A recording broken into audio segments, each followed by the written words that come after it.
Welcome to our advanced course on game theory. This course covers the topics of social choice, mechanism design, and auctions. And essentially, it asks the question, if I know that agents are going to behave game theoretically, how can I design interactions for them that lead to good social outcomes? The first topic we're going to think about is called social choice. And here, leaving aside the question of strategic behavior, we ask about how to aggregate different people's preferences together in a sensible way. I'm Kevin Leighton Brown. I'm from the University of British Columbia. My co-instructors, who you'll meet in subsequent videos, are Matt Jackson and Yoav Shoham from Stanford University. Let's get started. So social choice is essentially the problem of voting. And the first thing that you might think is that voting seems like an incredibly simple thing to study.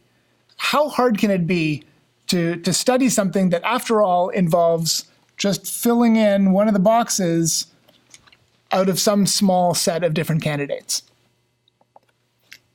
Well, I want to argue that voting actually is tricky enough that we want to have a mathematical theory of it.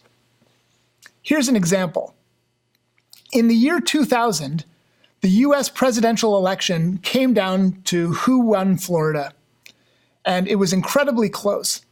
After complicated recounts and an appeal to the Supreme Court, George Bush turned out to be the winner by 537 votes. However, Ralph Nader, a third-party candidate with a pretty limited amount of support, got 97,000 votes. In surveys that were taken after the election, it turned out that about twice as many Nader voters would have chosen Al Gore instead of George Bush if Nader hadn't been a candidate in the election. Now, leaving aside whatever preferences we might have about who should be president of the United States, this seems like a bad outcome, because it seems like more people overall preferred Gore to Bush in Florida, and nevertheless, Bush was the winner.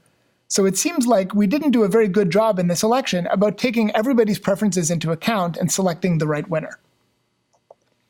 Indeed, recently, there have been popular movements around the world demanding new voting systems. Here, I'm showing protests in London and in Ottawa by British and Canadian citizens who think that they should have new voting systems that do a better job of taking their whole preferences into account. In this week of the course, we're going to ask whether it's really true that there are other voting systems that are better, and what better actually means. So we're going to start by looking at different voting schemes, seeing how they work. We're going to see that each of these voting schemes is sometimes able to give rise to kind of paradoxical outcomes where it seems like something wrong can sometimes happen. And we're going to culminate in a famous proof that shows that in a really formal mathematical sense, it just isn't possible to avoid these kinds of failures.